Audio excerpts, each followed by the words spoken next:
زکوٰۃ نہ دینا دردناک عذاب ہوگا۔ اے ایمان والو، جو لوگ سونا چاندی اور مال و دولت جمع کرتے ہیں اور اس کی زکوٰۃ ادا نہیں کرتے اور اسے اللہ کی راہ میں خرچ نہیں کرتے تو انہیں دردناک عذاب کی خوشخبری سنا دو۔ جس دن دوزخ کی آگ میں تپائے جائیں گے اور ان کی پیشانیاں اور کروٹیں اور پیٹھیں داغی جائیں گی، اور ان سے کہا جائے گا یہ تمہارا مال و دولت ہے جسے تم نے اپنے رب کے لیے دنیا میں جمع کیا تھا، لو اب اس کا مزہ چکھو۔ پارہ نمبر 10 رکوع نمبر 11۔ گنجے سانپ کا عذاب۔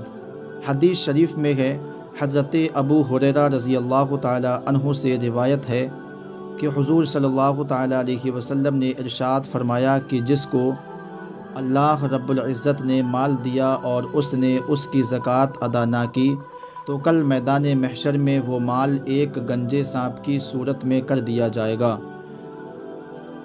پھر وہی سانپ اس کے گلے میں طوق بنا کر ڈالا جائے گا اور وہ سانپ اس کا ایک بازو کھائے گا، اس کے بعد جب دوسرا بازو کھائے گا تو پہلا واپس آ جائے گا، جب پہلا کھائے گا تو دوسرا واپس آ جائے گا، یعنی اس شخص کو عذاب پر عذاب ہوتا رہے گا، اور وہ سانپ اس سے کہے گا میں تیرا مال ہوں جس کو تو دنیا میں جمع کرتا تھا اور زکوٰۃ نہیں دیتا تھا۔ زکوٰۃ نہ دینے والے کو قتل کر دینا چاہیے۔ حدیث شریف میں ہے، حضرت ابو ہریرہ رضی اللہ تعالی عنہ سے روایت ہے، وہ روایت کرتے ہیں کہ حضور صلی اللہ تعالی علیہ وسلم کے وصال کے بعد حضرت ابو بکر صدیق رضی اللہ تعالی عنہ خلیفہ بنے۔ اس وقت کچھ لوگ کافر ہو گئے، یعنی وہ لوگ زکوٰۃ کی فرضیت کا انکار کر بیٹھے۔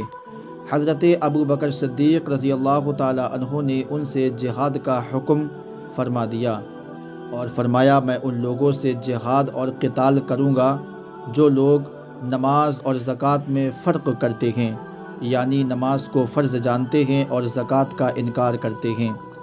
خدا کی قسم، جو بکری کا بچہ حضور صلی اللہ تعالی علیہ وسلم کے پاس حاضر کیا کرتے تھے، اگر مجھے نہیں دیں گے تو میں ان لوگوں سے جہاد کروں گا۔ زکوٰۃ نہ دینے والا ہلاک ہو گیا۔ حضور صلی اللہ تعالی علیہ وسلم کے دور میں ثعلبہ بن ابی حاطب نے زکوٰۃ نہیں دی تو وہ ہلاک و برباد ہو گیا۔ حضرت ابو امامہ واہلی رضی اللہ تعالی عنہ بیان فرماتے ہیں کہ ثعلبہ بن ابی حاطب انصاری ہمارے حضور صلی اللہ تعالی علیہ وسلم کے پاس آیا اور کہا یا رسول اللہ، میرے مالدار ہونے کی دعا فرما دیں۔ تو حضور صلی اللہ تعالی علیہ وسلم نے ارشاد فرمایا ثعلبہ، تھوڑا مال بہتر ہے زیادہ مال سے، کیونکہ تھوڑے مال میں زکوٰۃ، تھوڑے مال میں اللہ کا شکر آسانی سے ادا ہو جاتا ہے اور زیادہ مال پر شکر ادا کرنا مشکل ہوتا ہے۔ یہ سن کر ثعلبہ واپس چلا گیا، لیکن مال و دولت کی محبت نے اسے ایک بار پھر حضور صلی اللہ تعالی علیہ وسلم کے پاس آنے پر مجبور کر دیا۔ اس نے حضور کے پاس آ کر عرض کی یا رسول اللہ، آپ اللہ کی بارگاہ میں دعا کیجئے کہ وہ مجھے مالدار بنا دے۔ اور ثعلبہ کہنے لگا قسم ہے اس ذات کی جس نے آپ کو سچا رسول بنا کر بھیجا، اگر وہ مجھے دولت سے نوازے گا تو میں اس مال کو اللہ کی راہ میں خرچ کروں گا اور ہر ایک حقدار کا حق ادا کروں گا۔ یہ سن کر پیارے آقا صلی اللہ تعالی علیہ وسلم نے اپنی رحمت والے ہاتھ خدا کی بارگاہ میں اٹھا دیے اور دعا کی اے اللہ ثعلبہ کو مال عطا فرما۔ عطا کر حضور صلی اللہ تعالی علیہ وسلم کی دعا ثعلبہ کے حق میں قبول ہو گئی۔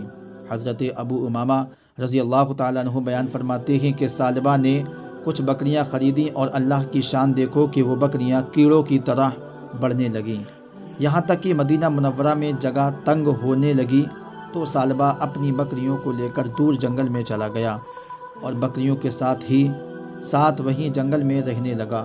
پہلے 5 وقت کی نماز جماعت سے پڑھتا تھا، لیکن اب صرف ظہر اور عصر کی نماز آ کر جماعت سے پڑھتا۔ مال اور بڑھا تو اب 5 وقت کی نماز کی جماعت میں حاضر نہیں ہوتا، یہاں تک کہ ایسا وقت آ گیا کہ وہ جمعہ کی نماز میں بھی حاضر نہیں ہو پاتا۔ مال و دولت کی محبت نے ثعلبہ کو مسجد اور با جماعت نماز سے دور کر دیا، یہاں تک کہ جمعہ بھی چھوٹ گیا۔ اللہ کے رسول